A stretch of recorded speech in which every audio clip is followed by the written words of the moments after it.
Software या software designing, software designing ये आपका नया यूनिट है। यानी कि इसमें हम डिजाइन से रिलेटेड सारे इश्यू पढ़ेंगे।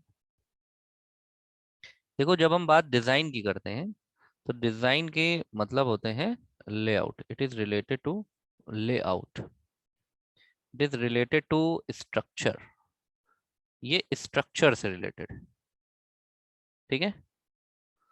यहाँ पर आप ये कह लीजिए, डिजाइन से पहले जो फेज होती है प्रिलिमिनरी इन्वेस्टिगेशन और सॉफ्टवेयर रिक्वायरमेंट स्पेसिफिकेशन, एसडीएलसी की अगर हम बात करें तो एसडीएलसी में पहली फेज प्रिलिमिनरी इन्वेस्टिगेशन है। फेज हमेशा याद रखिएगा। तो ये डिजाइन फेज तीसरी फेज हो जाएगी। एक आपकी प्रिलिमिनरी इन्वेस्टिगेशन है, पहली फेज, ठीक।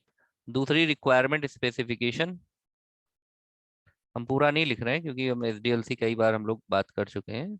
रिक्वायरमेंट स्पेसिफिकेशन, ये पहली फेज हो गई, दूसरी फेज हो गई। अब इसी के बाद जो तीसरी फेज होगी वो कौन सी फेज होगी? Designing phase. यहीं पे डिजाइन होगा। तो अब हम इस फेज की बात कर रहे हैं, टोटली इस फेज की बात कर रहे हैं। दैट मीन्स कि डिजाइन क्या है? ये एक ऐसी प्रोसेस है जो सॉफ्टवेयर स्पेसिफिकेशन, यानी कि यहां तक जो काम हुआ है इसी को हम क्या करेंगे? स्पेसिफिकेशन को रिफाइन करेंगे। किसमें? डिजाइन में। यानी कि design is the process of refining the software specification. हम ये कह सकते हैं, यहां पे लिखो कि design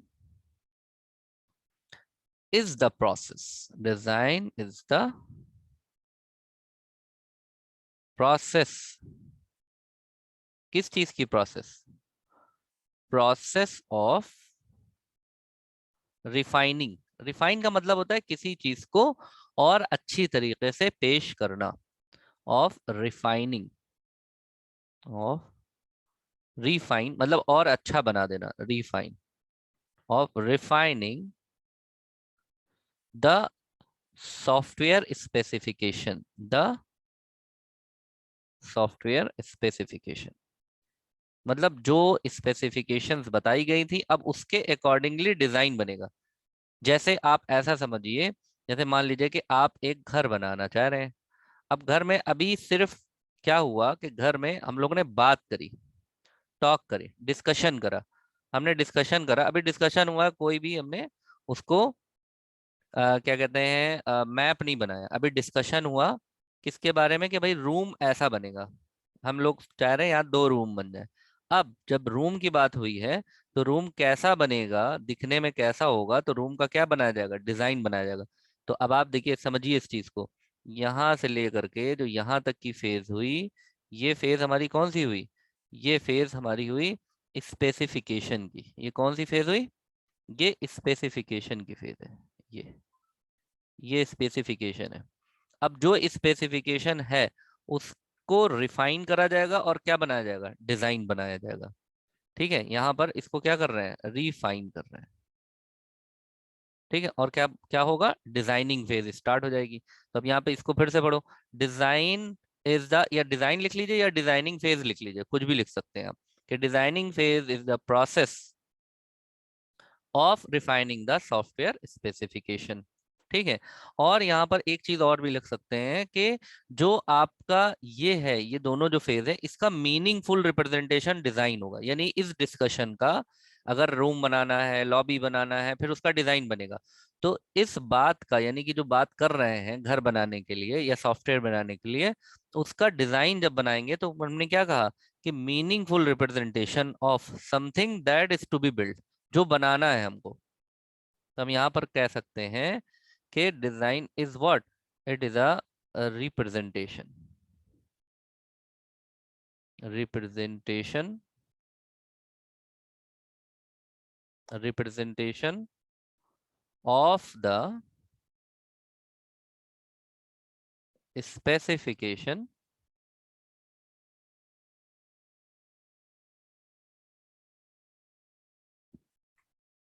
that is wanted by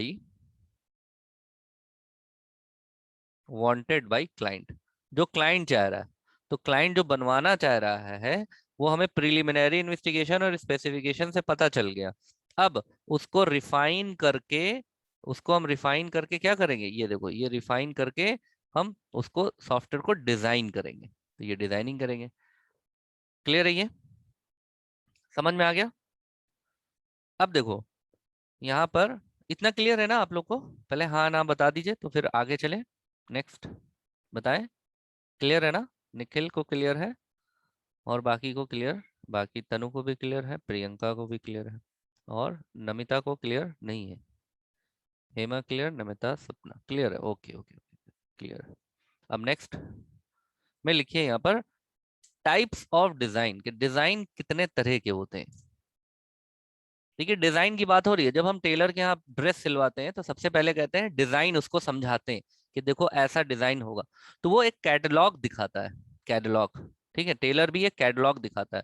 तो उस कैटलॉग से, जो कैटलॉग होता है, कैटलॉग, तो कैटलॉग टेलर का क्या, टेलर का जो कैटलॉग होता है, टेलर के यहाँ जाते हैं तो that catalogue contain various design, इसमें वेरियस डिजाइन्स होते हैं। ठीक है, वेरियस डिजाइन्स।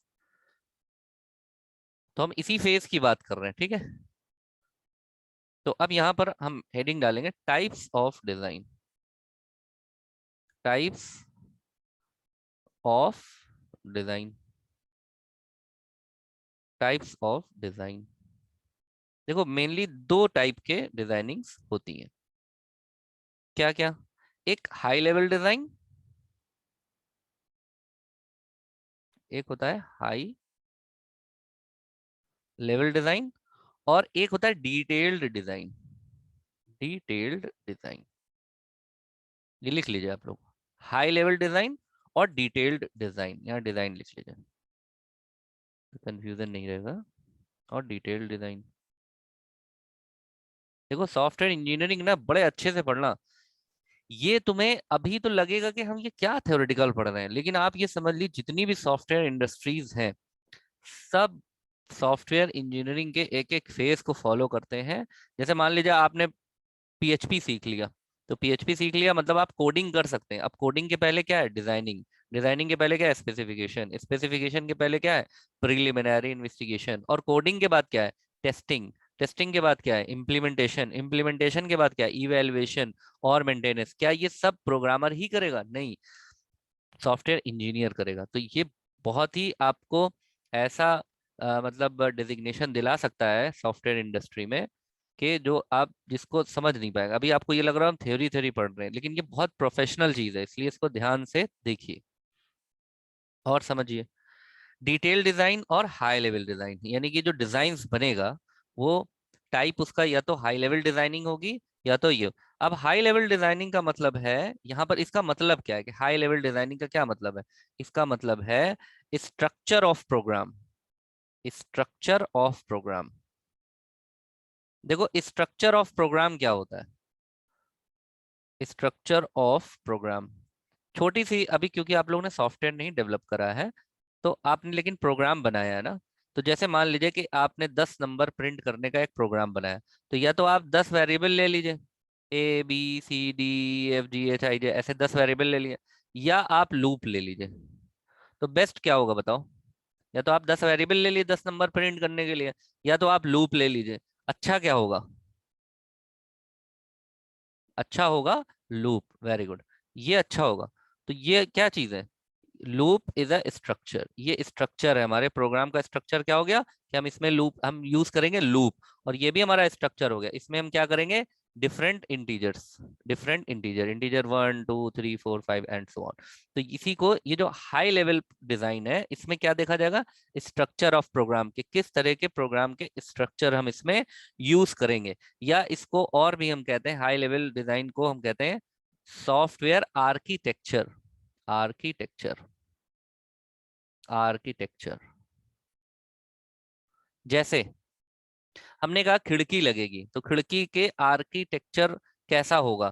खिड़की का डिजाइन इस तरह से होगा कि वो दो पार्ट में होगी, या खिड़की का डिजाइन इस तरह से होगा कि वो 3 पार्ट में होगा, या खिड़की का डिजाइन ऐसा होगा कि खिड़की ऐसे हॉरिजॉन्टली होगी, ऊपर पार्ट और नीचे पार्ट अलग अलग ऐसा होगा। तो ये क्या हो गया, स्ट्रक्चर हो गया। तो सॉफ्टवेयर का स्ट्रक्चर ये किस में आ जाता है, हाई लेवल डिजाइन में। डिटेल डिजाइन में क्या आता है, डिटेल डिजाइन्स में आता है कि हमारा यहाँ पर कि आप एल्गोरिदम कैसे यूज करेंगे, एल्गोरिदम की क्या डिजाइनिंग होगी, डिजाइनिंग ऑफ एल्गोरिदम्स, ठीक है। और designing of data structure, data structure detail design क्या होता है। जैसे हमने कहा एक नंबर ले लेना, अब देखो इसको समझो, पहले प्रोग्रामिंग पॉइंट ऑफ व्यू से हम बता रहे हैं आपको, ठीक है। कैसे आपका एल्गोरिदम है, एल्गोरिदम या डेटा स्ट्रक्चर किसी भी आप मॉड्यूल में यूज करने के लिए, कि आप मॉड्यूल में यूज कर रहे हैं कि प्रोग्राम में यूज कर रहे हैं, कौन सी एल्गोरिदम यूज करेंगे। अभी कोडिंग कर नहीं रहे, अभी ये हो रहा है कि क्या हम यूज करेंगे। जैसे हमने कहा एक नंबर ले लेना n, हमने कहा एक नंबर ले लेना, तो नंबर ले लेना यानी कि नंबर एक उसका स्ट्रक्चर हो गया कि हमें नंबर लेना है, अल्फाबेट नहीं लेना है, ठीक। डिटेल्ड इसका क्या हुआ कि ये नंबर हम इंटीजर लें या ये नंबर हम रियल ले लें, या ये नंबर हम फ्लोट लें या डबल लें।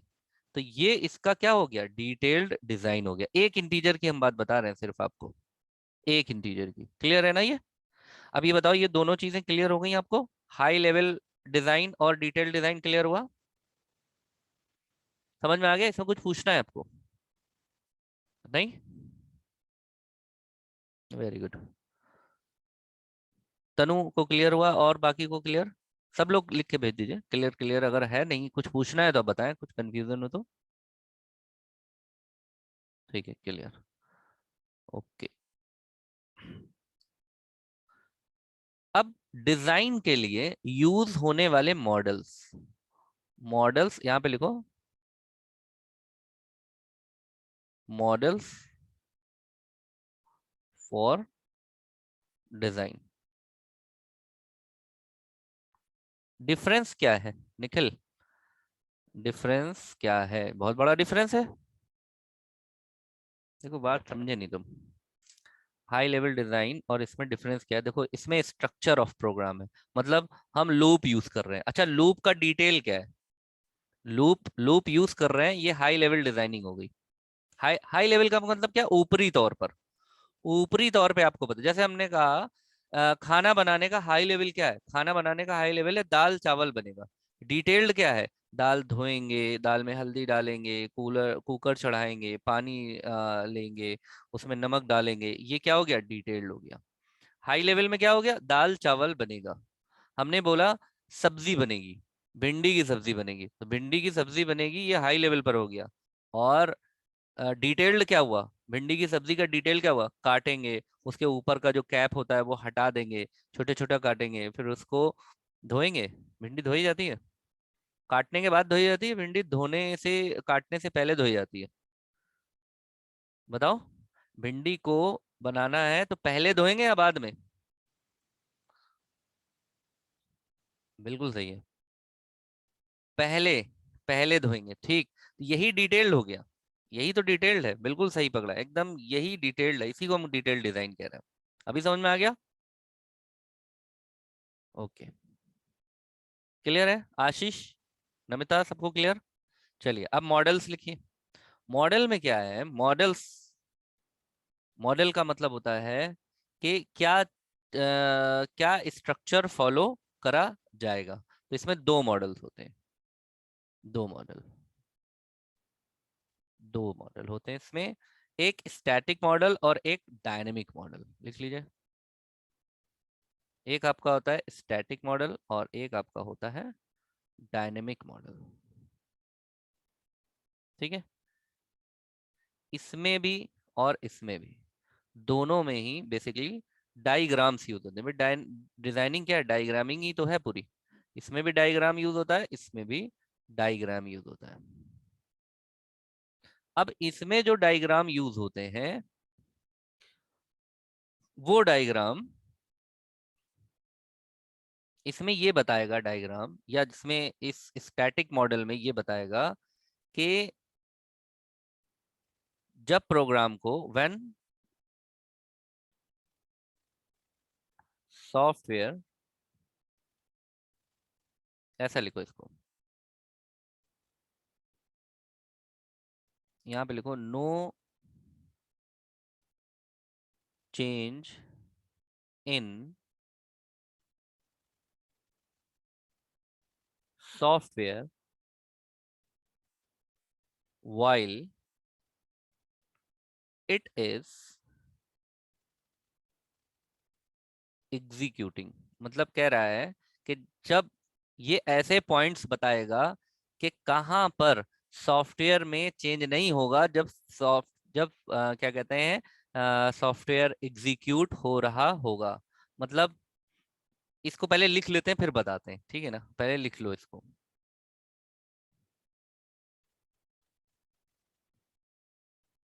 और यहाँ पर क्या होगा,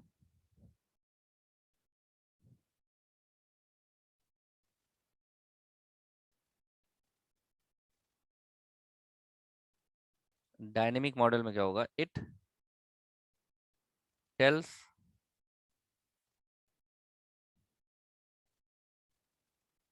the events which are which are happening which are happening while software is executing। देखो ये सभी डाइग्रामिंग, भाई कोई भी मॉडल होगा वो डायग्राम से ही हम रिप्रेजेंट करते हैं। कोई भी मॉडल होगा, किसी भी मॉडल को हम जब देखते हैं, मॉडल मतलब ये होता है कि किसी चीज का स्ट्रक्चर, ठीक, डायग्राम। तो अभी यहाँ क्या कह रहा है, no change in software while it is executing, यानी कि ये वो बताएगा पॉइंट यहाँ पर, ये सभी लिख सकते हैं।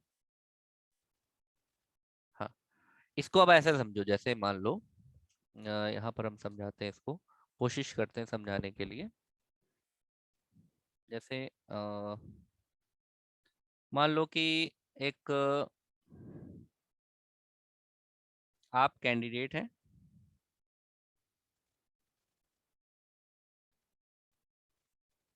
और आप एग्जाम दे रहे हैं। आप कहाँ पर बैठे हैं, एग्जाम हॉल में बैठे हुए हैं, और आप एग्जाम दे रहे हैं।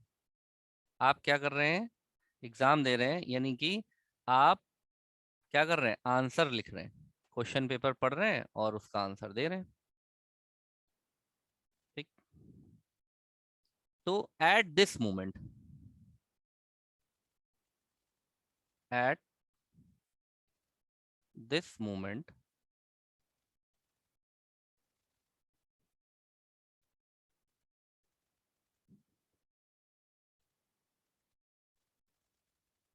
नेम ऑफ कैंडिडेट कैंडिडेट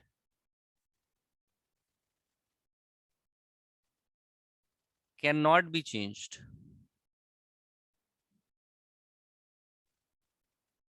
क्या जिस समय आप एग्जाम दे रहे हैं और आपका नाम एडमिट कार्ड पे गलत लिख गया है, क्या आप अपना नाम चेंज करा सकते हैं जब आप एग्जामिनेशन हॉल के अंदर हैं? यस और नो? नहीं करा सकते। क्यों भाई, नहीं करा सकते ना? अब दूसरा एग्जाम्पल समझिए, यही स्टैटिक है। स्टैटिक मॉडल यही बताता है, ये पॉइंट बता देगा कि इस पॉइंट पे सॉफ्टवेयर में आप कोई चेंज नहीं कर सकते, इस पॉइंट पे इस मॉड्यूल का जो रिस्पॉन्स है उसको आप चेंज नहीं कर सकते। जैसे फॉर एग्जाम्पल आप एक ऑनलाइन पेमेंट कर रहे हैं, ऑनलाइन पेमेंट, ऑनलाइन पेमेंट में आपको ओटीपी मिला, ओटीपी डाला, अमाउंट डाला, ओटीपी डाला और ट्रांजैक्शन स्टार्ट, मतलब पैसा अब कटने वाला है। अब जैसे ही आपने ओटीपी डाल के ओके करा, सबमिट करा, तो ट्रांजैक्शन स्टार्ट हो जाएगा। अब यहाँ पर क्या होगा, जैसे ही ट्रांजैक्शन स्टार्ट हो गया, नो वन कैन अब इस ट्रांजैक्शन को कोई नहीं रोक सकता, बताओ रोक सकते हैं या नहीं? यस और नो,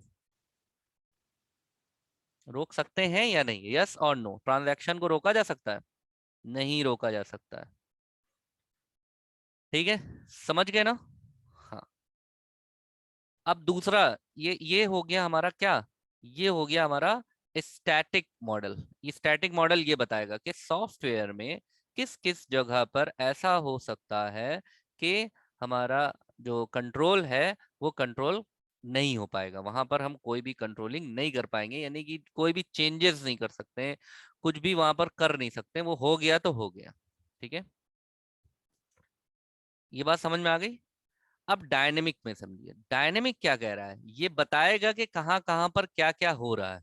यानी कि डायनेमिक में क्या कर रहा है, इट टेल्स द इवेंट्स, ये डिजाइन वो बताएगा, यानी इसमें डायग्राम जो होंगे वो डिजाइंस वो बताएंगे कि कहाँ कहाँ पर क्या क्या हो रहा है जब सॉफ्टवेयर हमारा एग्जीक्यूट कर रहा होगा। मतलब जैसे फॉर एग्जांपल, जैसे मान लीजिए, एग्जांपल में मानते हैं कि आपका मान लीजिए बैंक का सॉफ्टवेयर है। ठीक है, तो बैंक के सॉफ्टवेयर में अकाउंट ओपन होना है। तो अकाउंट ओपन होने के लिए यहाँ पर आपको पर्सनल डिटेल डालनी होगी। पर्सनल डिटेल, तो पर्सनल डिटेल का इनपुट हो गया। पर्सनल डिटेल का क्या करा जाएगा, इनपुट करा जाएगा। अब ये पर्सनल डिटेल को क्या करा जाएगा, चेक करा जाएगा, या तो वैलिड होगी या तो नॉन वैलिड होगी। तो ये हर पॉइंट पे बताएगा कि क्या करना है। अगर अकाउंट अगर वैलिड है तो अकाउंट ओपन हो जाएगा। अकाउंट ओपन हो गया, और ओपन होने के बाद अकाउंट का एक नंबर दे दिया है, अकाउंट नंबर इशू कर दिया जाएगा, अकाउंट नंबर इशू कर दिया जाएगा। ठीक है, और जब अकाउंट ओपन होगा तो उसमें ये भी होगा कि अकाउंट किस तरह का है। अकाउंट करेंट अकाउंट को भी बताएगा और सेविंग अकाउंट को भी बताएगा, या रिकरिंग अकाउंट है तो रिकरिंग अकाउंट को भी बताएगा, तो किस टाइप का अकाउंट है ये भी बताएगा। तो हर पॉइंट पे क्या होगा ये बताने का काम किस मॉडल में होगा, ये होगा हमारा डायनेमिक मॉडल, वो इस मॉडल में होगा। अब बताओ ये दोनों समझ में आया? अभी स्टैटिक और डायनेमिक समझ में आया सबको? कोई कंफ्यूजन? क्यों भाई, कोई कंफ्यूजन? निखिल? ओके, ठीक।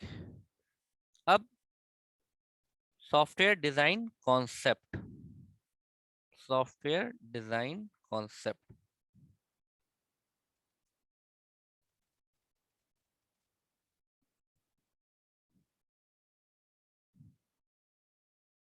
इसमें क्या आपको लिखना है, ऐसे लिख लीजिए,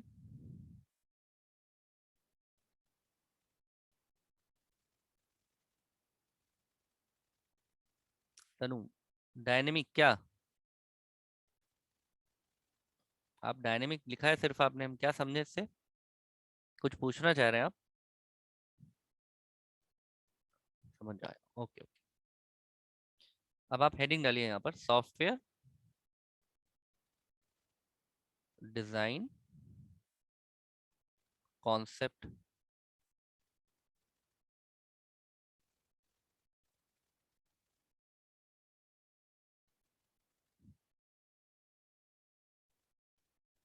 अच्छा हाँ, एक चीज और भी इसमें रह गई ना, एग्जाम्पल लिख लीजिए कि कौन कौन से डायग्राम इसमें यूज होते हैं। वो डायग्राम कौन कौन से, एग्जाम्पल लिख लीजिए, जैसे स्टैटिक में कौन कौन से डायग्राम यूज होते हैं और डायनेमिक में, ठीक है, ये लिख लीजिए आप। जैसे इसमें यूज होते हैं आपके स्टैटिक में, आप लिख लीजिए object and class diagram, object and class diagram, use case diagram, use case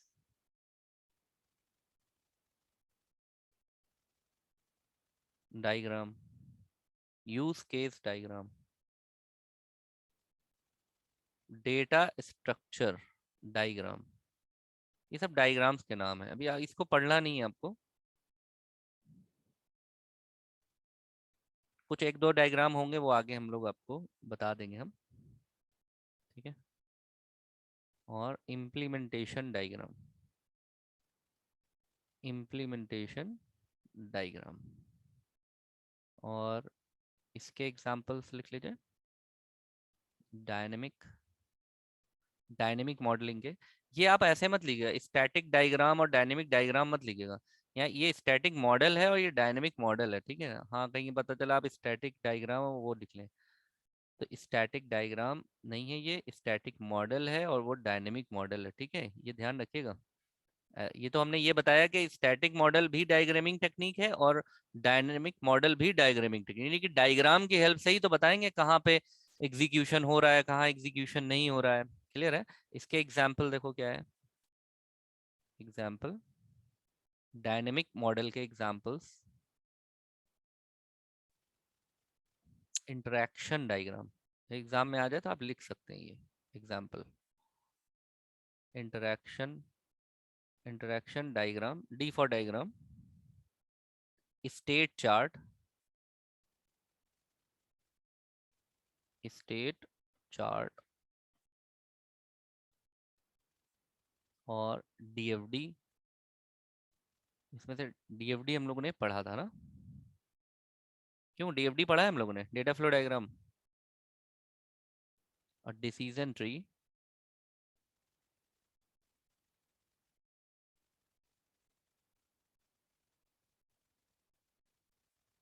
decision data flow diagram नहीं पढ़ा है, ठीक है पढ़ लेंगे कोई बात नहीं। और डिसीजन ट्री, डिसीजन टेबल, ये इंपॉर्टेंट है, ये हम आपको पढ़ा देंगे। डिसीजन टेबल, सब डायग्राम के नाम है, ये सब हम आपको बता देंगे, ठीक है। ये आपके एग्जाम्पल्स हो गए इसके, ठीक है। तो अब इसमें आ जाते हैं सॉफ्टवेयर डिजाइन कॉन्सेप्ट, कि इसमें कौन कौन से कॉन्सेप्ट यूज होते हैं। तो कॉन्सेप्ट सबसे पहले आप यहाँ पर लिख लीजिए कि कॉन्सेप्ट कौन कौन से यूज होते हैं। कई सारे कॉन्सेप्ट्स हैं, 1 2 3 4 5 6। Problem partitioning,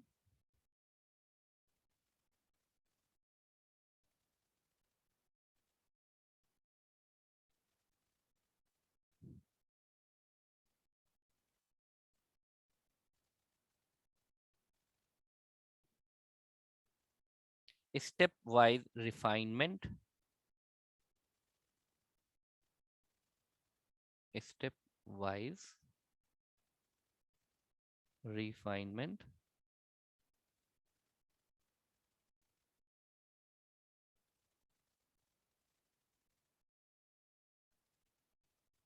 abstraction, abstraction,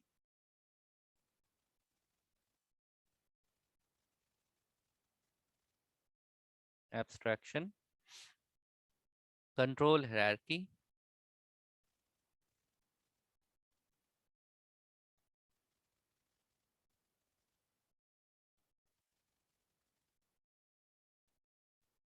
software architecture,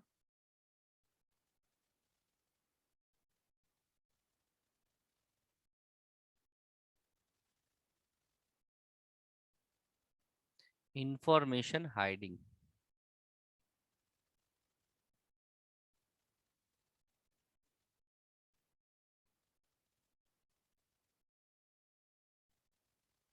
information hiding, ठीक है।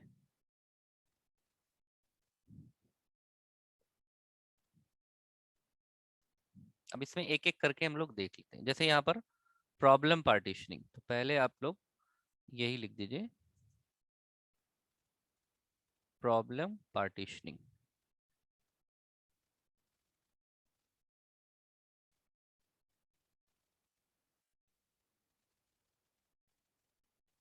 इसमें क्या होता है, इसमें दो कॉन्सेप्ट हैं। एक आपका है हॉरिजॉन्टल पार्टीशनिंग और एक आपका है वर्टिकल पार्टीशनिंग। तो यहाँ पर आप हेडिंग डाल लीजिए हॉरिजॉन्टल। सब बहुत इजी इजी है, सिंपल सिंपल है।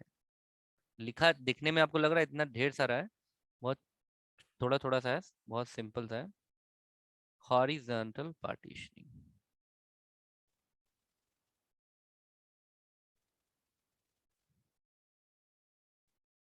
ठीक है। हॉरिजॉन्टल और वर्टिकल समझते हैं आप क्या होता है? हॉरिजॉन्टल वर्टिकल समझते हैं? ये आपका क्या है, ये हॉरिजॉन्टल है और ये क्या है, वर्टिकल है। क्लियर है? तो हॉरिजॉन्टल पार्टीशनिंग कह रहा है। हॉरिजॉन्टल पार्टीशनिंग का मतलब है कि जो अप्रोच होगा वो ऐसे होगा, टॉप डाउन, यूं।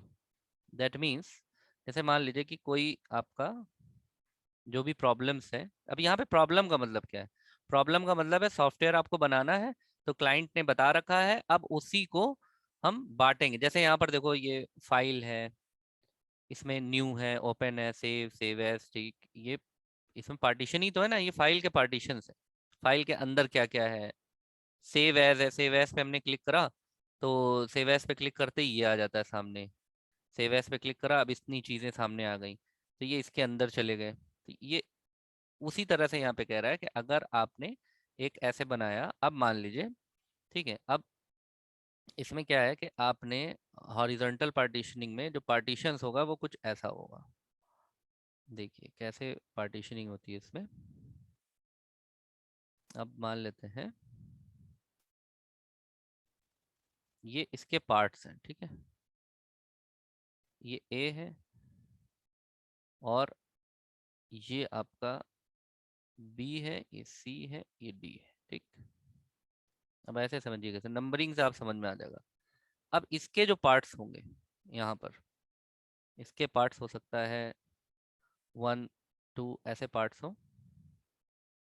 तो ये होगा हमारा B.1 और ये होगा हमारा B.2, यानी कि इधर जो सब चलेंगे ये यहाँ पर, ये हमारा ए।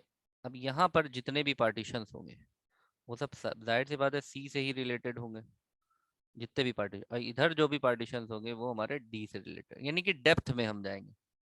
डेप्थ में, जब हम डेप्थ में चले जाएं, जैसे ऐसे समझो, जैसे फाइल मेनू है, फाइल मेनू है। अब यहाँ पे इसको हम नया देखो बनाते हैं, इसी हॉरिजॉन्टल को समझने के लिए बता रहे हैं।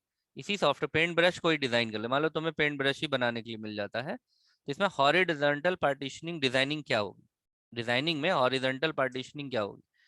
हॉरिजॉन्टल पार्टीशनिंग ये होगी कि ये तुम्हारा फाइल है, अब इस फाइल के नीचे, ठीक, फाइल के नीचे, अब यहाँ पर ये तो पूरा पेंट ब्रश है, पेंट है। अब पेंट में कई चीजें हैं, फाइल है, होम है, ऊपर देखिए दिख रहा है, और व्यू है, ठीक है। अब फाइल के अंदर, फाइल के अंदर क्या पार्ट है?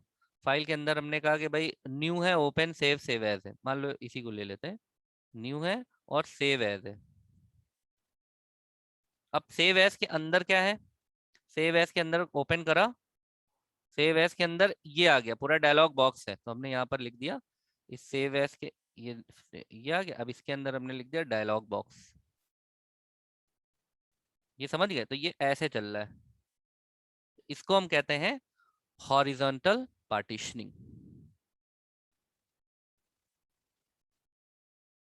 खत्म हो गई क्या मीटिंग? नहीं है तो, हाँ हमें लगा खत्म हो गई। ये समझ में आया बात? हॉरिजॉन्टल पार्टीशनिंग अभी क्लियर है ना? सॉफ्टवेयर का एग्जांपल लिया तो आपको क्लियर हो गया, ठीक। अब इसी को जब हम ऐसे पढ़ेंगे, इसी को देखो यही सेम है, सेम को जब हम ऐसे पढ़ें इस तरह से, इधर ऐसे, तो ये हमारी वर्टिकल पार्टीशनिंग हो जाएगी। यानी कि इधर फाइल है, फिर होम है, ठीक है, और फिर व्यू है। ऐसे जब हम ऐसे चलेंगे, इस तरीके से चलेंगे, इसी डायग्राम को हमने ऐसे बनाया तो समझ में आ गया ना, यहाँ टॉप डाउन ऐसे चल रहा है। अब इसी डायग्राम को, टाइम खत्म होने वाला है, नहीं तो हम इसको बताते हैं अभी, नेक्स्ट क्लास में ये शुरू करेंगे, ठीक है। बहुत कम समय है, नहीं जल्दी जल्दी सही नहीं है, समझ में आएगा। यहाँ तक अगर आपको क्लियर हो गया तो ठीक है, वरना हम लोग नेक्स्ट क्लास में इसी को कंटिन्यू करेंगे। ठीक है,